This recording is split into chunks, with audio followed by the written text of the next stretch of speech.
주유 취급소 기준에 대해서 좀 알아보도록 하겠습니다. 자, 여기 출제 포인트 잠깐 살펴볼게요. 주유 및 급유 공지 기준으로 너비 15m 이상, 길이 6m 이상의 콘크리트 포장 공지. 일단 요건 학습이 돼야 되고요. 그 다음에 탱크 용량 기준. 요건 또 시험에서 굉장히 많이 나오니까 암기가 좀 필요하고요.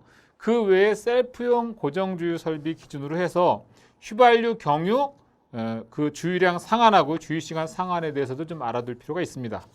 자, 먼저 주유 및 급유 공지 기준이 되겠습니다.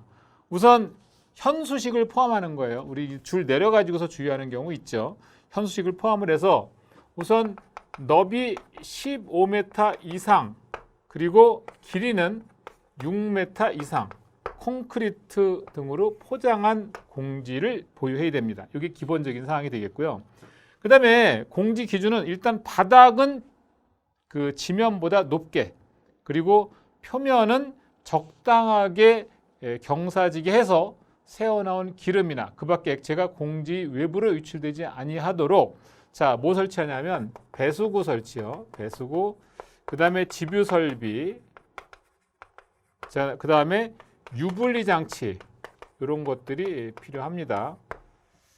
자, 그리고 이제 역시 주유 취급소에 가시면 여러분들 게시판 볼 수 있죠. 게시판은 두 가지가 필요합니다. 사료위험물이니까 당연히 화기엄금이라고 하는 게시판이 있어야 되고, 그 다음에 주유하기 위한 거니까 주유 중에는 엔진 정지해라.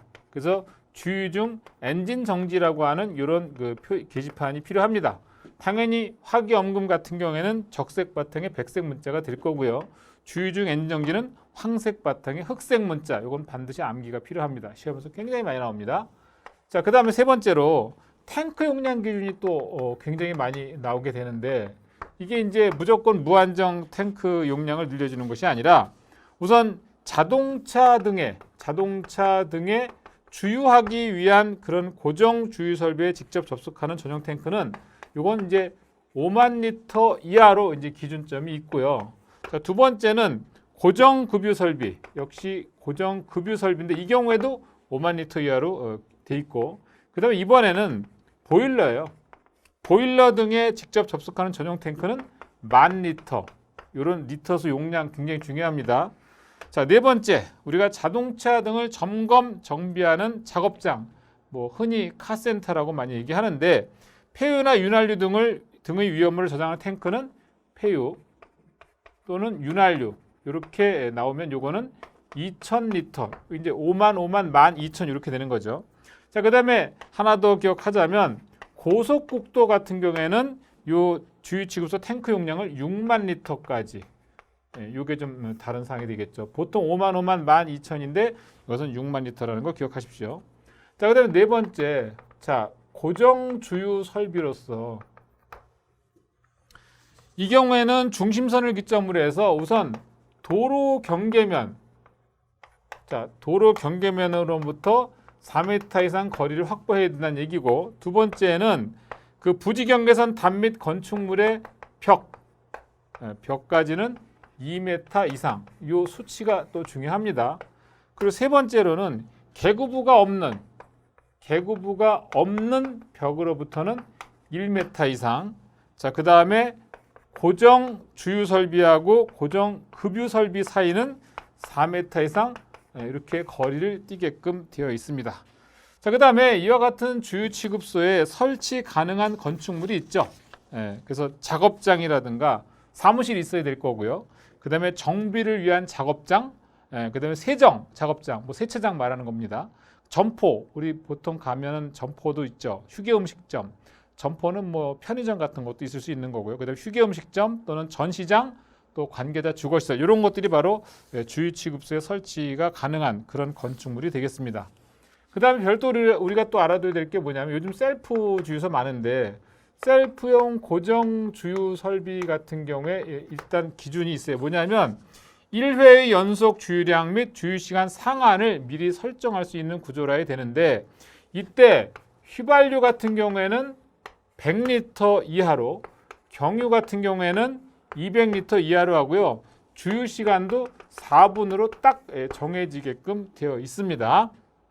이건 이제 고정 주유 설비 얘기고, 그 다음에 고정 급유 설비 같은 경우에는 1회 역시 마찬가지로 연속 급유량이라든가 급유 시간의 상한을 미리 설정할 수 있는 구조라 해야 되는데, 이제 급유량 상한은 100리터 이하, 그 다음에 급유 시간은 6분 이하 이렇게 규정을 하고 있습니다. 자, 그다음에 주유 취급소에 가면 담이라든가 이제 벽 같은 게 있을 수 있는데 이 기준이 또 별도로 준비가 돼 있어요. 그래서 자동차 등이 출입하는 쪽 외의 부분에 있어서 높이 2m 이상의 내화구조 또는 불연제로의 담 또는 벽을 설치해야 되고요.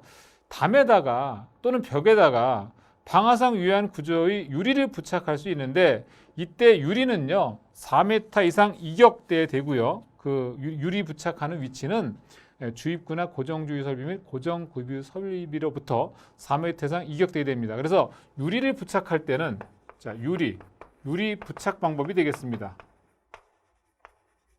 자, 유리를 부착할 때는 일단 주유 취급선의 지반면으로부터 70cm를 초과하는 부분에 한해서 유리를 부착할 수 있고, 하나의 유리판의 가로 길이는 2m 이내, 그 다음에 유리판의 테두리를 금속재의 구조물에 견고하게 고정하고 해당 구조물을 담 또는 벽에 견고하게 부착한다. 뭐 등등이 있어요. 근데 여기서 중요한 건 유리를 부착한다 그러면 전체 담이 얼마를 초과하면 안 되냐면 10분의 2를 초과하면 안 된다. 이게 좀 중요한 사항이 되겠습니다. 그래서 만약에 그 담이나 벽에다가 유리를 부착한다 그럴 때는 전체 담 또는 벽의 길이의 10분의 1을 초과하지 않도록 그렇게 하는 게 중요한 내용이 되겠습니다. 자, 이번에는 판매 취급소, 뭐 내용이 많지 않아서 판매 취급소를 같이 좀 설명을 드릴게요. 판매 취급소 같은 경우에는 출제 포인트 잠깐 보시면 알겠지만 1종과 2종으로 나눠질 수 있는데, 1종 같은 경우에는 지정 수량 20배 이하, 그리고 2종은 40배 이하로 구분합니다. 그리고 배합식 기준 좀 알아둘 필요가 있고요. 자, 그래서 판매 취급소 하면 금방 말씀드린 것처럼 제1종이 있고요. 그 다음에 제2종이 있는 겁니다. 이 1종과 2종을 구분하는 방법은 지정 수량이 20배 이하다. 그러면 그건 1종 판매 취급소가 되는 거고, 만약에 40배 이하다. 그럴 때는 2종 판매 취급소라고 보시면 되겠습니다. 물론 이 1종하고 2종 구분하는 방법 당연히 기억해 두셔야 되고요. 그 다음에 판매 취급소에서 이 배합실 기준이 시험에서 꽤 많이 나와요. 배합실.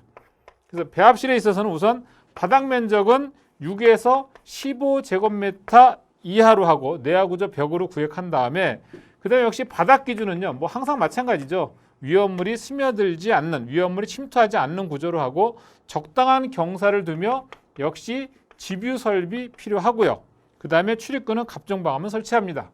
자, 그 다음에 턱의 높이인데 출입구 문턱의 높이는 0.1m 이상으로 하고, 내부에 체류한 가연성 증기 또는 가연성의 미분을 지붕 위로 방출하는 시설의 설치가 필요합니다.